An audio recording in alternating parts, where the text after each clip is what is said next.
یا ایھا الذین آمنوا لا تدخلوا بیوت النبی الا ان یؤذن لکم. اب دیکھیے جو ہم سورہ نور میں پڑھ آئے ہیں کہ اے مسلمانوں تم کسی گھر کے اندر داخل نہ ہو جب تک کہ تمہیں حتیٰ تستانسوا ویؤذن لکم، اور اجازت نہ تمہیں مل جائے اور تم ان سے جو ہے پہلے بات چیت کرو، اذن لے کر داخل ہو. یہ سورہ نور میں آیت نمبر 27 اور 28، حتیٰ تستانسوا، اور 28 میں آیا یؤذن لکم. لیکن یہ اس سے پہلے حکم آ رہا ہے، یہ حکم بھی سب سے پہلے نبی کے گھر کے بارے میں آیا. جیسا کہ میں بتا چکا ہوں یہ سن 5 کا نزول ہے، وہ سن 6 کا نزول ہے. پھر اس کو ایکسٹینڈ کیا ہے تمام مسلمانوں پر. یا ایھا الذین آمنوا، اہل ایمان مت داخل ہو جایا کرو نبی کے گھروں میں، الا ان یؤذن لکم، الا یہ کہ تمہیں اجازت دی جائے، الی طعام غیر ناظرین اناہ، کھانے کے لیے اگر تمہیں بلایا جائے تو ایسا نہ ہو کہ پہلے ہی جا کے دھرنا مار کر بیٹھ جاؤ کہ کھانا تیار ہو رہا ہے تو بیٹھے ہوئے ہیں وہاں. ولیکن اذا دعیتم فادخلوا، جب تمہیں بلایا جائے تب داخل ہو. فاذا طعمتم فانتشروا، جب کھانا کھا لو تو پھر وہاں سے منتشر ہو جاؤ، چلے جاؤ. ولا مستانسین لحدیث، اور وہاں بیٹھ نہ رہو وہ ڈیرا جما کر کے اب حضور کی باتیں سنیں گے، کچھ گفتگو ہوگی تو بیٹھے رہیں. ان ذالکم کان یؤذی النبی، یہ چیز نبی کے لیے ایذا کی باعث تھی، انہیں تکلیف پہنچا رہی تھی. وہی جو پرائیویسی ہے گھر کی، اب اس میں یہ ہے کہ کوئی آ گیا ہے اور دھرنا مار کے بیٹھا ہوا ہے، اور حضور کی مروت ہے، حضور شرافت کی وجہ سے کچھ کہہ بھی نہیں سکتے ہیں. اور ظاہر بات ہے وہ کوئی ایک کنال کے اور ایک ایکڑ کے گھر تو تھے نہیں، وہ چھوٹا سا کوئی ایک حجرہ ہے. اب اسی میں بعض اوقات ایسا ہوتا تھا کہ حضرت عائشہ کے حجرے میں کوئی شخص آ گیا ملنے کے لیے، اس نے اذن چاہا تو حضور نے بلا لیا تو حضرت عائشہ ذرا پیٹھ موڑ کر بیٹھ گئیں، اپنی کمر ادھر کر دی، کوئی چادر اوپر لے لی، اور کہاں جگہ تھی وہاں پر. وہیں پر آ کر وہ شخص آ کے اپنی بات کرتا تھا، پھر چلا جاتا تھا. تو فرمایا کہ یہ چیزیں جو ہے یہ یقیناً تکلیف باعث بن رہی تھی. ان ذالکم کان یؤذی النبی فیستحیی منکم، تو وہ تو تم سے حیا کرتے ہیں، کہہ نہیں سکتے کچھ. واللہ لا یستحیی من الحق، اللہ کو حق کے بیان کرنے میں کوئی جھجک نہیں ہے. وَإِذَا سَأَلْتُمُوهُنَّ مَتَاعًا فَاسْأَلُوهُنَّ مِنْ وَرَاءِ حِجَاب. اب یہ پہلی مرتبہ لفظ حجاب آیا ہے قرآن میں. جب تمہیں نبی کی بیویوں سے کوئی چیز مانگنی ہو تو پردے کی اوٹ سے مانگو. یہ گویا کہ اس پردے اور حجاب کے لیے پہلا حکم آیا ہے کہ دروازوں کے اوپر پردے ڈال دیے جائیں، اور یہ کہ پردے کے پیچھے سے رو در رو ہو کر نہیں، ایک دوسرے کے آمنے سامنے ہو کر نہیں، پردے کے پیچھے سے مانگو. یہاں سے حجاب کا سلسلہ اب شروع ہوا. ذالک اطہر لقلوبکم وقلوبہن، یہی زیادہ پاکیزہ طرز عمل ہے تمہارے دلوں کے لیے بھی، ان کے دلوں کے لیے بھی. ظاہر بات ہے کہ مرد اور عورت کے درمیان جو بھی اللہ تعالیٰ نے رکھی ہے، کشش رکھی ہے، اب ان چیزوں میں بہتر یہی ہے کہ نگاہ ایک دوسرے پر نہ پڑے. وما کان لکم ان تؤذوا رسول اللہ، اور تمہارے لیے یہ بالکل جائز نہیں ہے کہ تم اللہ کے رسول کو ایذا پہنچاؤ. اصل میں اس مسئلے میں ایک بات اور بھی سمجھ لیجئے، حضور کے ساتھ معاملہ خاص بھی تھا. ایک تو یہ کہ یہ تمام اصلاحات ہیں جو تمام مسلمان معاشرے کے لیے ہیں، لیکن یہ کہ اس کے لیے چیریٹی بگنز ایٹ ہوم، پہلا کام جو شروع کیا گیا ہے وہ محمد رسول اللہ کے گھر سے. لیکن ایک دوسرا مسئلہ بھی ہے کہ جو منافق تھے اور ان میں سے جو شریر تھے وہ طاق میں رہتے تھے کہ کوئی اسکینڈل اٹھائیں حضور صلی اللہ علیہ وسلم کے گھر کے بارے میں. ما کان لکم ان تؤذوا رسول اللہ، تمہیں یہ تمہاری روا نہیں ہے کہ اللہ کے رسول کو تم ایذا پہنچاؤ. ولا ان تنکحوا ازواجہ من بعدہ ابدا، یہاں وہ روک لگا دی. اور نہ یہ جائز ہے تمہارے لیے کہ تم اس کی بیویوں سے ان کے بعد نکاح کرو کبھی بھی.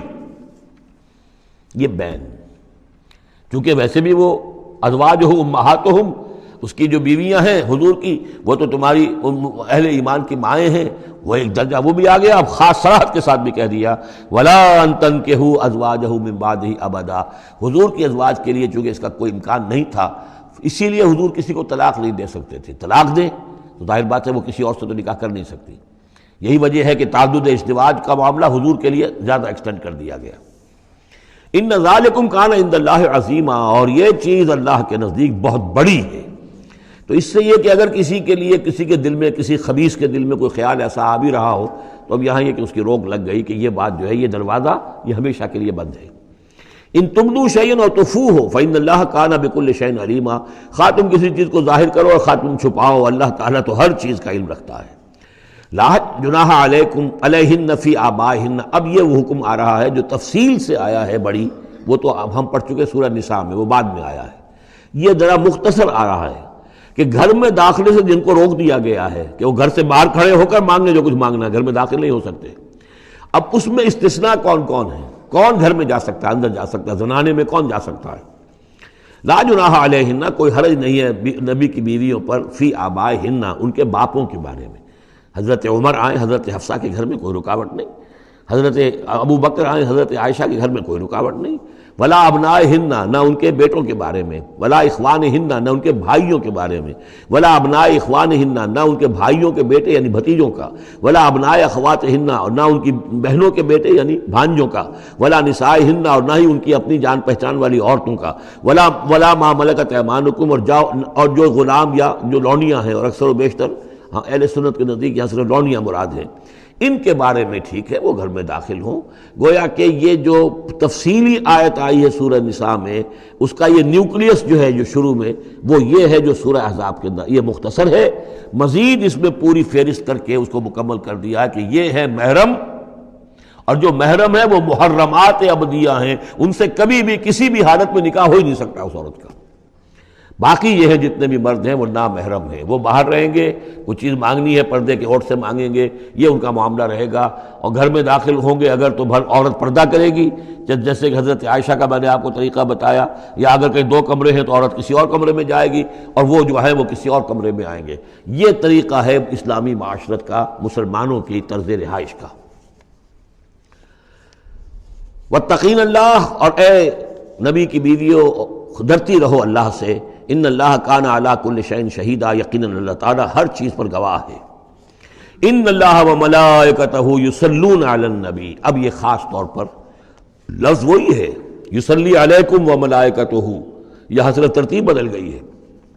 یقیناً اللہ اور اس کے فرشتے رحمت اور شفقت اور عنایت نازل کرتے رہتے ہیں نبی پر صلی اللہ علیہ وسلم۔ یا ایھا الذین آمنوا صلوا علیہ وسلموا تسلیما، اے ایمان کے دعوے دارو، اے ایمان لانے والو، تم بھی ان پر رحمت بھیجتے رہا کرو، اور تم بھی اللہ تعالیٰ سے دعا کرتے رہا کرو کہ اللہ ان کے اوپر اور درود بھیجے اور رحمت بھیجے۔ وسلموا تسلیما، انہیں سلام کیا کرو، ان کو سلام بھیجا کرو۔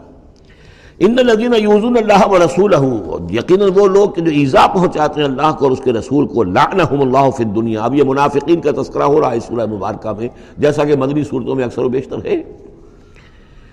ان الذین یؤذون اللہ ورسولہ، بے شک وہ لوگ کہ جو ایذا پہنچاتے ہیں اللہ اور اس کے رسول کو، لعنہم اللہ فی الدنیا والآخرہ، تو لعنت اللہ نے ان پر لعنت کر دی ہے دنیا اور آخرت دونوں میں، وعد لہم عذابا مہینا، اور ان کے لیے ایک بڑا اہانت آمیز عذاب تیار کر رکھا ہے۔